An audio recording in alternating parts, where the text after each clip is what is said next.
How you doing? We are in chapter 8 of sampling and analysis of water and wastewater, talking about test procedures. And so when we talk about test procedures, that that covers a lot of water and wastewater sampling. You could do any from the basic to the advanced. For us, I work at a lab. We probably do intermediate testing. Some of the advanced testing that takes an AA machine or distillation, which we're talking about, we send that out um, to an outside contract laboratory. But some of the basic tests we do, and I would say that you fall somewhere into that category as a water and wastewater operator. Some of your class 4 plants, they have more advanced laboratories. They may have someone that's just dedicated to the laboratory work. But a lot of the smaller ones here in Ohio, um, assuming that you are from Ohio, you do some sort of basic testing. So we look at on page 131, we look at distillation. So distillation is the heating of a solution until the liquid is boiled to a vapor. The vapor is condensed back into a liquid on a cold surface and allowed to drip into a receiver. If the vapors are passed through a tortuous path with a gentle temperature gradient, separation of liquids with different boiling points can occur. So I think of the old corn whiskey stills, the moonshine stills, when I think of distillation, but the concept's the same. So why would we do that? On page 132, distillation has three uses in the environmental lab. The first is the final purification of reagent water. The second is the gross separation of the target analyte, the thing that we want to measure, from the interferences in the sample, as in cyanide, sulfide, ammonia, fluoride, and tonal phenol procedures. The final use of distillation it is for the concentration of the target analyte from a large bulk of solvent to a smaller volume, as in oil and grease, trace metals, digestion, and semi-organic extraction. What we're trying to do in the following two is we're just trying to get it to a thing that we can measure or um, to process it. We're trying to extract it out of the mass amount of water or out of other interfering substances. The first, which was talked about, distillation, is it's the purifying of water. So we want laboratory water to be 100% pure when we use it. We want it to be free from minerals. We want it to be free from any kind of bacteria because the minerals will affect our chemical reactions in our solutions. And bacteria, obviously, if we're doing like a BOD, you don't have your blanks, which is your kind of your quality control. They're going to consume oxygen and validate your test. And so distillation has been used for years. And boiling water um, has been a common practice for the disinfection of water. We have various stills that you'll see. You see on page 133 a cyanide still, on page 134 an ammonia still. Um, there's an evaporation system on page 137. So there's multiple ways, a condenser unit, multiple ways that you can distill or evaporate water, whichever way you want to cut it. On page 142, we're going to talk about filtration. So, the most common tests involving filtration in the treatment plant laboratory are the membrane, coliform counts, solids determination, and sample preparations that require digestion, such as total phosphorus or trace metals. So, really, what we'll do is we'll put water into a vacuum and put either a porous membrane or a piece of paper, a filter that will go, and as we put some sort of vacuum pressure on, we're trying to filter the water. Once again, it's great for measuring total suspended solids. Um, it's great use. So it can be divided up into screen filters and depth filters. Um, on page 143, you can see the difference. The screen filter will uh, efficiently pass most particles that have smaller size than the pore openings, whereas the depth filter will retain a high proportion of particles that are smaller than the rated pore size. The depth filter will lose uh, fibers or particles of filter material and possibly deform under pressure or vacuum filtration. The screen filter has a lower capacity before plugging, and the depth filter has a higher effective surface area. So when we're talking about uh, filters, you're like, well, you just read the definition, but I still don't understand it. A screen filter is, if you can see this piece of paper, if that was a screen, so the water would come to through and then pass through. A depth filter would maybe have like three pieces of paper, and so it would have more depth to it, and so zigzagging, possibly openings, and so it's gonna, that's the difference between a screen filter and a depth filter. So you want to just be cognitive of that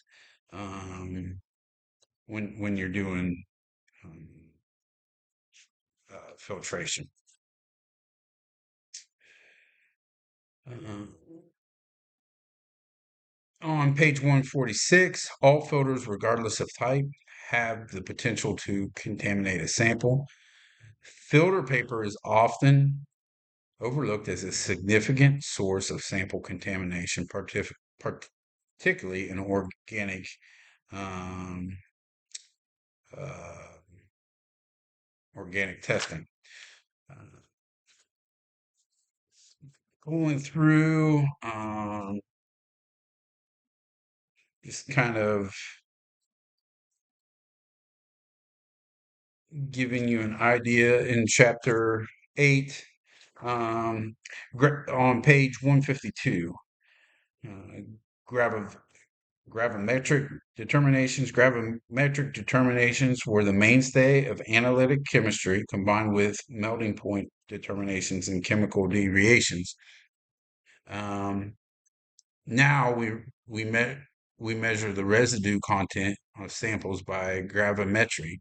Some techniques concern remain the same, however, others change. The steps in a solid or residue analysis consist of first establishing the tare weight of the container, followed by the filtering, drying, cooling, and weighing the residue plus the container. Subtracting the container tare weight from the final weight gives the residue amount. When we, let's say we're doing a sludge sample. So one thing that we want to do is um, we want to weigh the container, possibly put the liquid sludge in the container, and then uh, weigh after it dries for a period of 24 hours or 30 hours at 105 degrees Celsius. But we want to subtract that weight of that container, right? So that will give us the weight of our actual sludge once the water has evaporated.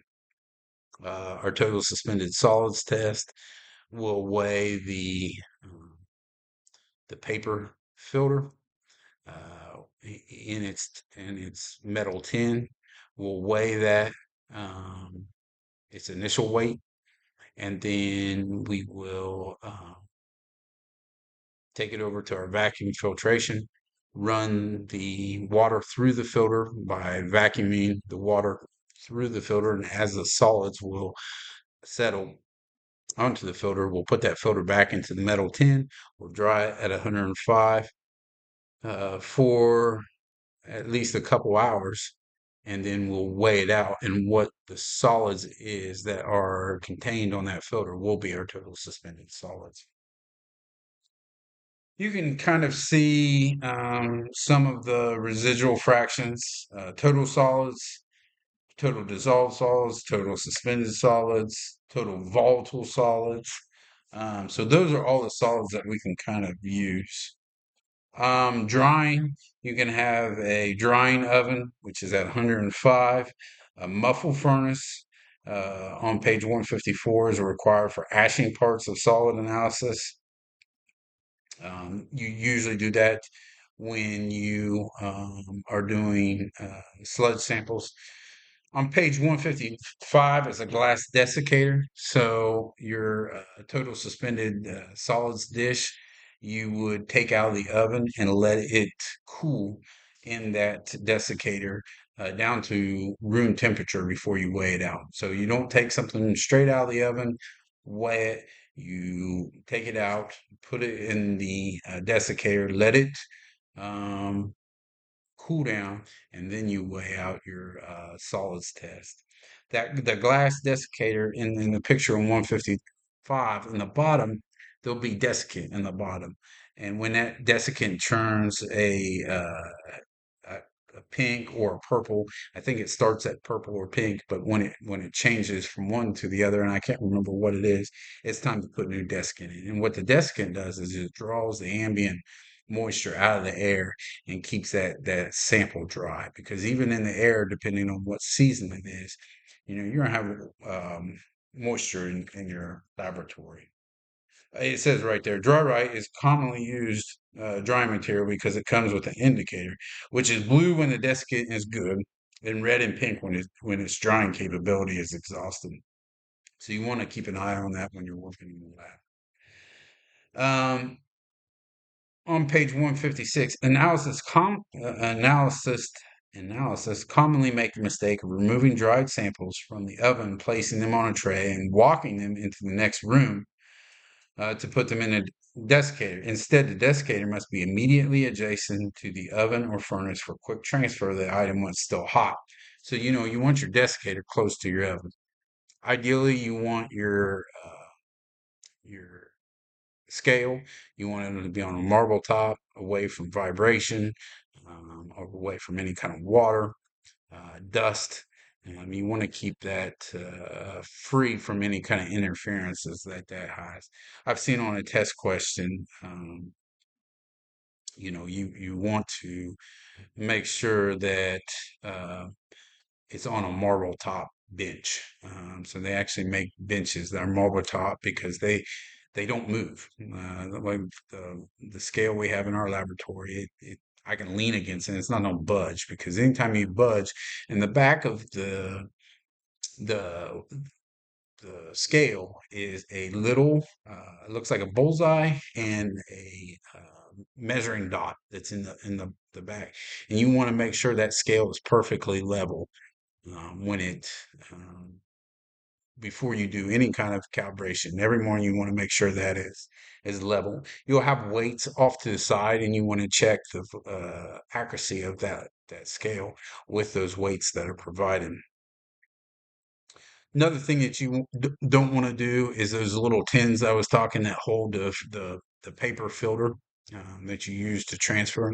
You don't want to touch them with your fingers. You want to use forceps because any kind of fingerprints that have weight, you have oils on your skin, and those can transfer, especially on any kind of gravimetric analysis. Your fingerprints can leave oil. Colorimetric determinations. So color meter is used to measure the intensity of a color uh, de- derivative formed in the analytic procedure. So colorimetric meters, those are going to be like your chlorine meters. Um, the more intense the color, the higher. So with a chlorine meter, when you add your DPD packet into the more intense the color, uh, the higher the reading that you're going to have up to a point. Color meters consist of a power transformer, light source, sample cell, photodetector. Um, but it's important that a steady power supply must be available for consistent operation. A lamp in the color meter is an analytic probe of the instrument. As lamp age, the intensity of the output of light decreases slowly until failure occurs. So, you just want to make sure that you're double checking with your your your chlorine meter. You make sure that you have good strong batteries in it, and you're double checking to make sure that every time you're hitting that light source, that's measuring. And they make little sample vials that you can get from your distributor to check and verify your photosensors, your photosensor, um, with that.